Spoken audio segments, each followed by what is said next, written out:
السلام عليكم، ازيكم؟ عاملين ايه؟ يا رب تكونوا بخير. اهلا بيكم في قناة ميرو فون للاعمال الفنية. فيديو النهاردة فيديو مختلف شوية عن الفيديوهات اللي فاتت، علشان فيديو النهاردة هيكون فرش شقة لعروسة جميلة وزي القمر، ربنا يسعدها يا رب ويحميها. اول حاجة هنبتدي بسم الله.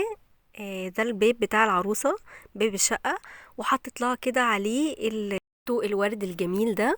لو حابين تعرفوا طريقة طوق الورد يا ريت تكتبوا لي في الكومنتات عشان اعمل لكم فيديو عن طريقة عمله. وان شاء الله تستفادوا من كل حاجة في الفيديو ده، ولو في اي اسئلة اكتبوها لي في الكومنتات. زي ما حضراتكم شايفين الطوق معمول بطريقة شكلها حلو قوي وعجب العروسة الحمد لله. الورد اللي فيه كنت انا منقياه قبل ما اعرف الالوان والديكورات بتاعت شقة العروسة، والحمد لله كان في توافق في الالوان. هنبتدي بسم الله نتفرج على الشقة بتاعتنا جزء جزء ان شاء الله بالتفصيل. اول حاجة، اول ما بنخش من باب الشقة بنلاقي السفرة بتاعت العروسة، وبسم الله ما شاء الله كانت السفرة شكلها تحفة جدا وشيك قوي، وحاجة جميلة قوي، وفرشها وكل حاجة العروسة كانت جميلة جدا، وربنا يبارك لها فيها يا رب. حتى الديكورات، حتى كل المفارش، كل حاجة كانت حلوة قوي، والالوان بتاعتها متناسقة وجميلة جدا وماشية مع الديكورات بتاعة السقف والسجاد والستاير. كل حاجة كانت مظبوطة وكل حاجة كانت ألوانها متناسقة الحمد لله. ده شكل النيش من بره. هبتدي بقى ان انا افتح لكم كده ضرفة النيش، وبعد كده هوريكم النيش كله، وبعد كده ان شاء الله هفرجكم برضو على السفرة والتفاصيل بتاعته. اول حاجة زي ما حضراتكم شايفين القسم ده انا خليته مخصص للكاسات. وهنا في طقم خشاف دمجته مع الكاسات. ده كان طقم خشاف كان شكله حلو جدا، دمجته مع كاسات كانت بيضة ما كانش فيها اي اكسسوارات ولا اي لون.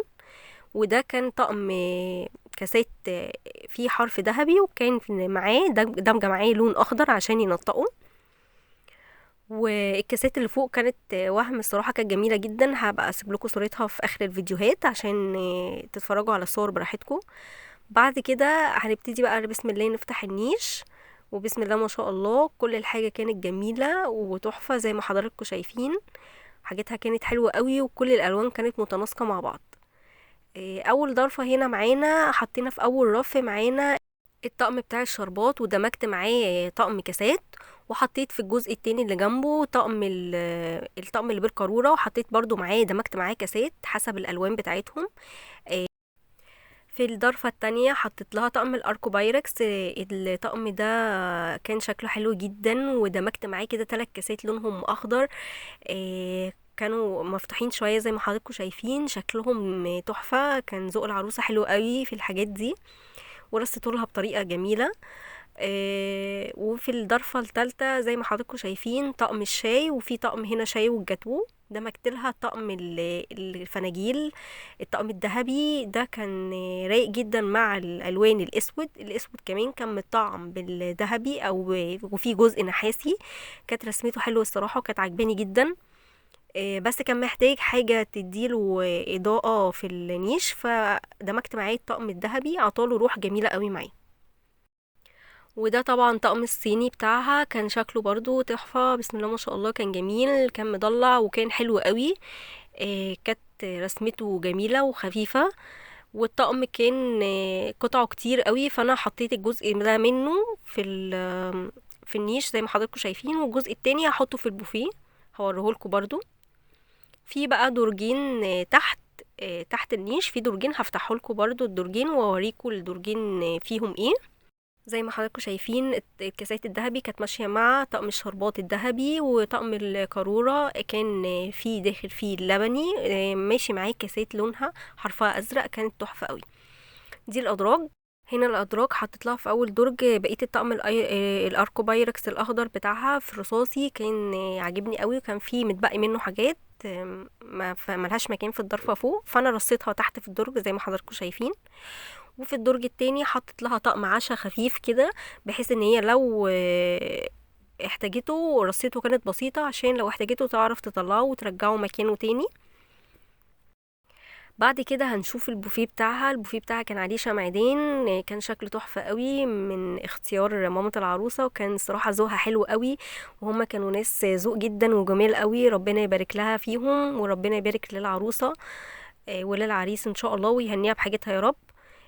حتى بصوا السقف بتاعها كان شكله تحفة جدا، وكان معمول بالإضاءات بتاعته، كانت فعلا حاجات كويسة جدا، والشقة دي كانت متكلفة. ربنا يهنيها بحاجتها. ده شكل البوفيه من بره. بعد كده بقى هفتح لحضراتكم البوفيه كده.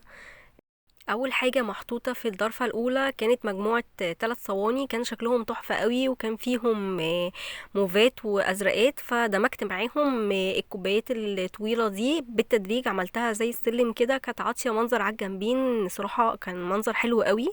وبرضو رصيتها سهله، بحيث ان العروسه لو محتاجه اي حاجه من الكاسات دي او الكوبايات دي تقدر ان هي تجيبها، او الصواني بتقدر ان هي تاخدها وترجعها مكانها.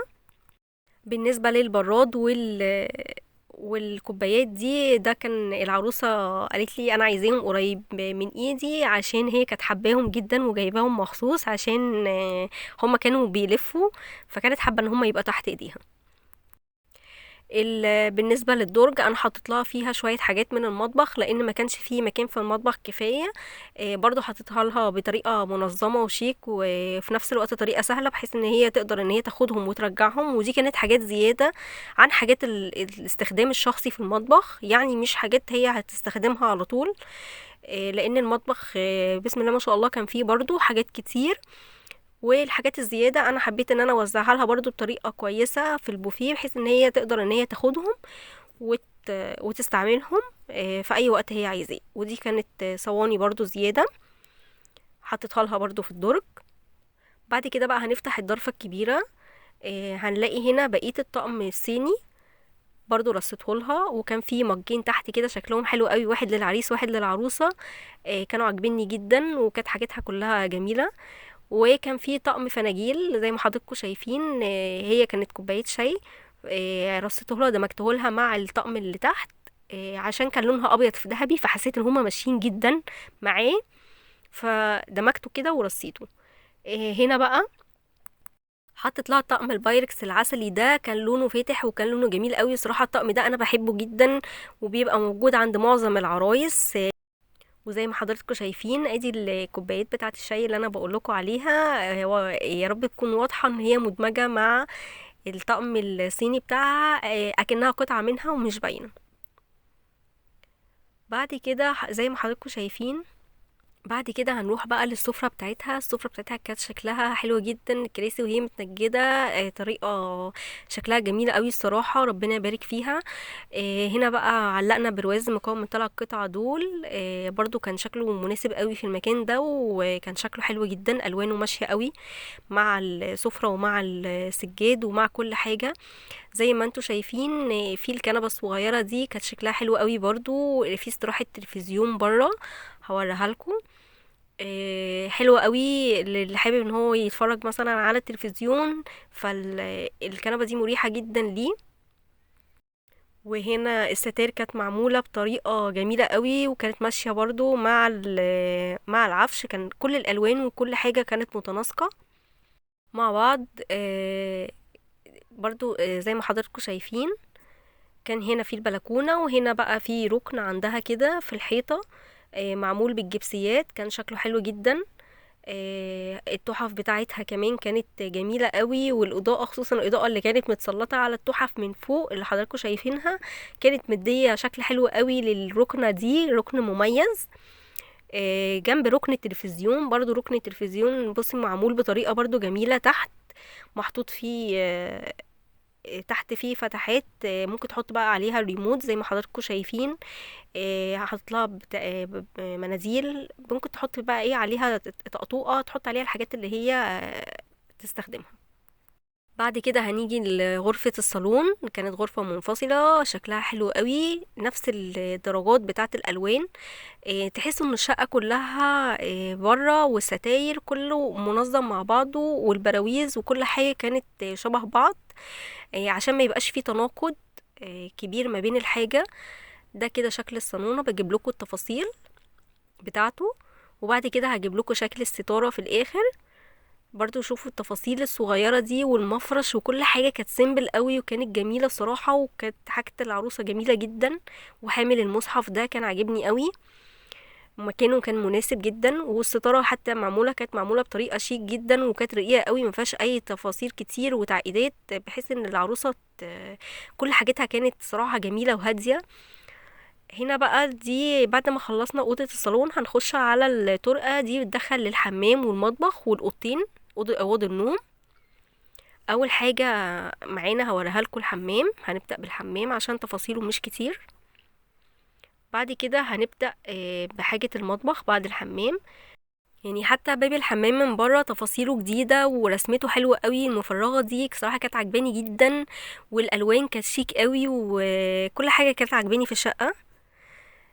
حتى السجاده بتاعه الحمام كانت ماشيه مع لون الحمام، الطقم بتاع الحمام كان ماشي معاها. كل حاجه كانت مظبوطه جوه. هنا علقت لها شويه الشامبوهات والصابون والحاجات دي، كانت حاجات بسيطه قوي، بس الديكور بتاع الحمام كان تحفه قوي.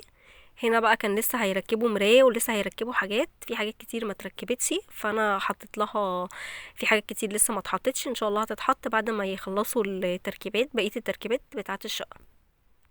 نيجي بقى هنا عند المطبخ، في هنا التربون بتاع التخزين، وبعد كده في التلاجة. معلش سامحوني في التصوير شوية، لان المطبخ كان صغير شوية، فانا ما كنتش عارفة اتحكم في الكاميرا بتاعتي ان انا اجيب لكم المنظر كله. هنا على الرخامة كانت زحمة شوية، بس هي طبعا هتفضي كل الحاجات دي بعد ما تتجوز، هي كانت حطاها علشان محدش يقولي الرخامة زحمة. الرخامة كانت محطوط عليها الحاجات دي مؤقتا، لغاية ما أهل العروسة يتفرجوا على الشقة، وبعد كده هي بعد الجواز إن شاء الله بترجع الحاجات دي مكانها، وبيبقى فيه مساحة فاضية على الرخامة. زي ما حضراتكم شايفين هنا اطقم التوابل، كانت العروسه ما شاء الله جايبه من كل حاجه كذا طقم، مش طقم واحد ولا طقمين، كانت جايبه اكتر من طقمين 3 للحاجات كلها، فحاجتها كانت كتير ما شاء الله، ربنا يبارك فيها. آه العروسه كانت مهتمه بتفاصيل كتير قوي، وكان في حاجات كتير قوي هي جايباها زي ما حضراتكم شايفين. انا رصيت لها الحاجات بتاعه الادوات الكهربائيه في ضرفه لوحدها، عملت لها ضرفه مخصوص، وزي ما حضراتكم شايفين ضرفه البلاستيك فوقيها دي تشمل كل حاجات البلاستيك بتاعتها. دي الضرفه المحطوط فيها كل الادوات الكهربائيه، الخلاط والميزان والكبه وكل حاجه من الادوات الكهربائيه كانت محطوطه في المكان ده، علشان ما تقعدش تدور، لو عايزه اي حاجه كهربائيه ان شاء الله تلاقيها في الضرفه دي، ما تبقاش بتدور على حاجه تانية. هنا العروسة كانت جايبة طقم البورسلين اللي هو طقم الحلل، كان تحفة قوي، وطقم التيفال كان لونه تحفة وروعة جدا. جايبة كمان الحلل اللي هي الألمونيوم والحلل الستانلس، كانوا حاطينها مخزنينها فوق الدولاب عشان ما كانش ليها مكان.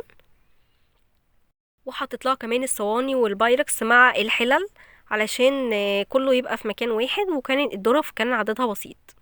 هنا الطقم الاكروبيل الابيض ده كان الطقم بتاع المطبخ، كان شكله حلو قوي ورسمته رقيقه جدا.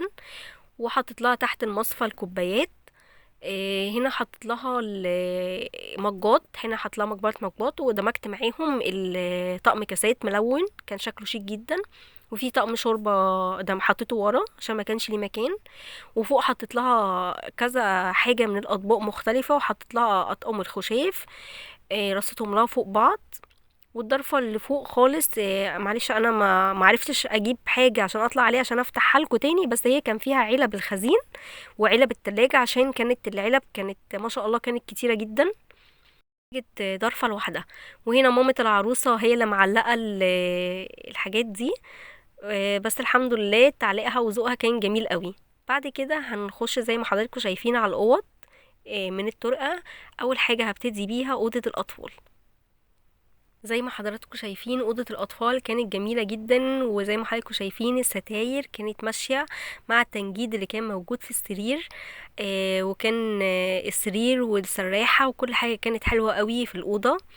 المفارش التركي بتاعت الأطفال كانت بسم الله ما شاء الله رقيقة قوي، وذوق العروسة كان رقيق جدا، والعروسة كانت رقيقة، وكل حاجة في الشقة كانت جميلة وتحفة.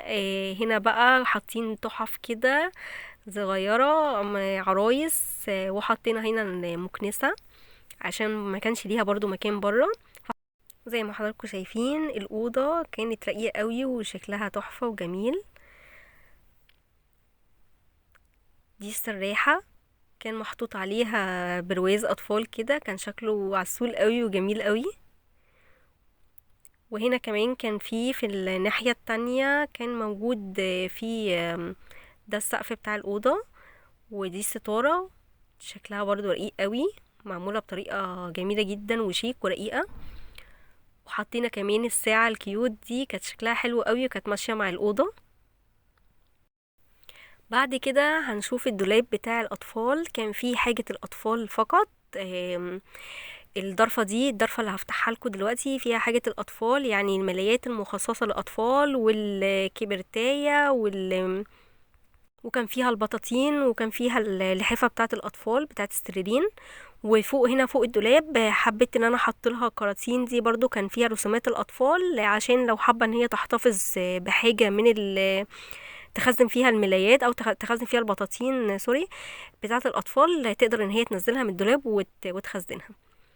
وهنا هنبتدي بقى نقول بسم الله الرحمن الرحيم ونفتح الدولاب كده. بسم الله ما شاء الله، العروسه كانت جايبه كميه فوط وكميه حاجات للسريرين للاطفال. الاوضه دي كانت كتيره وكانت حلوه قوي، والفوط بتاعتها كلها كان بدون استثناء فوطة للأطفال، كان كلها عليها رسومات أطفال، كانت عجباني جدا. ما كانش فيه فوطة ما كانش عليها رسمة للأطفال، كانت مجسمة، ده شكل الضرفة كاملة. كانت عجباني قوي الصراحة، وكانت ألوانها مبهجة جدا وعاملة حاجة كويسة قوي في الأوضة. لما يتفتح الدولاب مبهجة جدا لأي طفل يكون موجود. ألوانها كانت حلوة قوي، واختيارها كان موفق جدا في كل حاجة. هنا في البطاطين وفي اللحافة تحت في الضرفة اللي تحت، وهنا كانت جايبة بطاطين، كان في رسمتين مختلفين، رسم عليها ميكي وكانت رسمتين عليها الأميرات زي ما حضراتكم شايفين. الضرفة دي كانت كلها فوط، وكانت الفوط زي ما قلت لكم عجباني قوي، وعملت لها كمان شكل دبدوب كده، شكل بوبي كده صغير بفوطة اللي هو الازرق اللي في النص ده. حسيت ان هو يبقى شكله روحه حلو كده مع الفوط، لان كلها كانت دباديب وجميلة. الملايات بتاعتها فوق كانت عجباني جدا، والكبرتايه وكل حاجه، وعملت لها فراشتين برضو بحيث ان هي يعني اوضه اطفال. كنت حاسه بقى ان هي الوانها مبهجه قوي، كنت حاسه ان الفراشات دي هتدي روح كمان. والفوط عامله شكل تحفه جدا في الدولاب زي ما حضراتكم شايفين. يعني انا انصح كل عروسه تجيب الفوط دي، صراحه بتعمل اشكال حلوه قوي في الدولاب من غير ما بتاخدي اي مجهود فيها، بتديكي روح كده حلوه للدولاب وتديكي شكل حلو للدولاب. الضرفة التانية كنا حاطين فيها هدوم الخروج، وهنا كان في اللحاف مفرش السرير كان ملوش مكان في الدولاب الأساسي، فحطيناه هنا مع هدوم الخروج بتاعة العريس والعروسة. وبعد كده بقى هننتقل على أوضة النوم بتاعة العروسة. كنت عاملة لها برضو على الباب رسمة، اختارت رسمة رقيقة قوي، رسمة عريس وعروسة كده زي ما حضراتكم شايفين. كانت رسمة رقيقة، فالعروسة اختارتها ان هي تكون موجودة على الباب. اعذروني ان الفيديو طويل عليكم، بس انا حابة ان انا اجيب لكم كل التفاصيل بتاعة الشقة عشان تتفرجوا عليها وتستفادوا من الفيديو ان شاء الله. بصوا بقى الأوضة، يعني مش قادرة اتكلم على جمالها ومش قادرة اتكلم على الألوان اللي فيها. اكيد كل حاجة واضحة قدامكم. السجاجيد والسرير كان تحفة تحفة ما شاء الله، الله اكبر. والمفرش التركي كان جميل جدا، وعملت لها بطتين كده كانوا شكلهم جميل قوي. وده البورنوس بتاعها، محطوطين على السرير، كانوا مطبقين ومحطوطين. الدولاب بتاعها كان في نفس الالوان بتاعه السرير والسراحه، وكل حاجه كانت جميله جدا.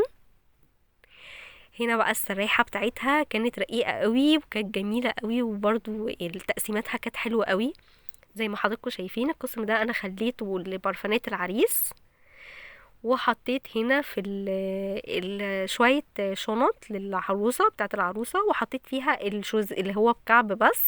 الحاجات التانية كانت في الشوزات بتاعتها كان ليها دراج مخصصه في البف بتاع السرير، كان معمول له مكان مخصوص فيه دراج حطيت لها فيها بقيه الحاجه. هنا حطيت لها مجموعه زيوت، مجموعه كريمات، وتحت هنا كان فيه منظم كنا لمين فيه حاجات كتير.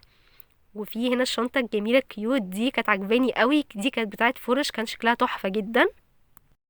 والجزء التاني من السراحه حطيت للعروسه فيها بعض ادوات الميك اب اللي هي هتستخدمها.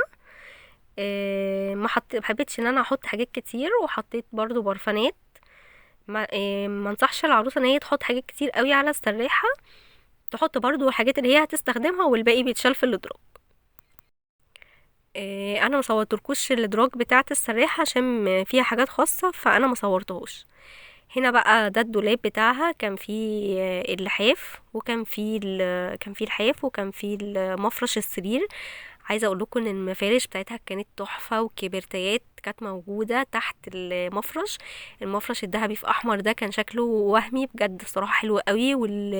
ومفرش القطيفه اللي جنبه ده كان فظيع، كان حلو جدا. ومامة العروسه كانت ناسياه في الاوضه التانية، واحنا شلناه وجبناه وحطيناه هنا. قلت لها لا، لازم يتحط في الدولاب، شكله حلو جدا، شكله جميل قوي الصراحه.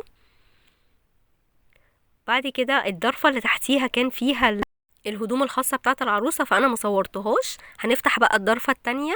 الضرفة التانية دي كانت مخصصة للبطاطين وللفوط وللملايات. أول ضرفة هنا كانت للملايات، وعملت لها كده المروحة الصغيرة دي في النص. كان برضو شكلها شكل جديد لطريقة رص الملايات. الملايات السادة كانت فوق، وهنا دي الملايات المشجرة. وعملت لها برضو أشكال بالفوط بحيث انها تدي روح للدولاب. هنا بقى فوط السادة انا حطيتها لها تحت في ضرفة لوحدها، فوط الاستخدام طبقتها لها تطبيقة بسيطة بحيث ان هي لما تستخدمها تعرف ان هي ترجع الرصة دي مكانها تاني. والضرفة اللي تحت دي كان فيها هدوم العريس، دي الضرفة كاملة زي ما حضراتكم شايفين.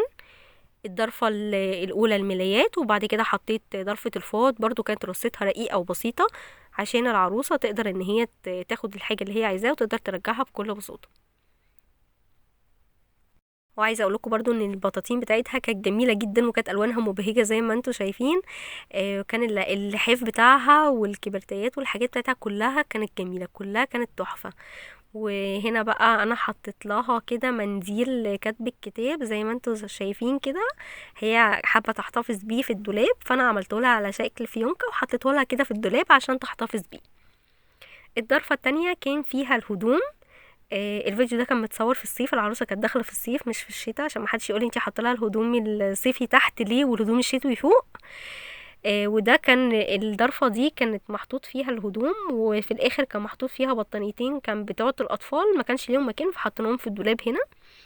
الهدوم الشتوي زي ما انتم شايفين كانت كيوت قوي، وكانت كلها فيها دباديب واشكال وارنب ودباديب وحاجات، كانت جميله. يعني الصور اللي فيها كلها كان نفسي ان انا ابينها كلها. بس التطبيقه ساعات بتخفي بعض الصور، انا حطيت لها حاجات معينه كده كانت طالعه باينه، كانت جميله قوي، وزوقتها لها بشريطه. بصوا اللي في النص ده فوق مش دبدوبه، اللي في النص ده هدوم بس. في رسمه الدبدوبه دي جميله قوي. زي ما حضراتكم شايفين التقسيمة، الجراريب كانت لوحدها والبيجامات كانت لوحدها، فكل حاجة متقسمة بحسب الضرفة بتاعتها عشان تقدر ان هي تجيب كل حاجة لوحدها. وبكده يكون شقة العروسة بتاعتنا بتاعت النهاردة خلصت. واحب اشكر اهل العروسة جدا، مامة العروسة كانت ذوق قوي، وخالة العروسة وبنت خالة العروسة وكل اهلها والعروسة واصحابها وكلهم كانوا الصراحة ناس ذوق جدا. دي صور بتاعة الشقة انا سايبها لكم عشان لو حابين تتفرجوا عليها او تاخدوا سكرين لحاجة معينة حابين ان انتوا تسألوا عليها، تكتبوها لي في الكومنتات، وانا ان شاء الله هرد على اي استفسارات. واسيبكم مع الصور، والسلام عليكم ورحمة الله وبركاته.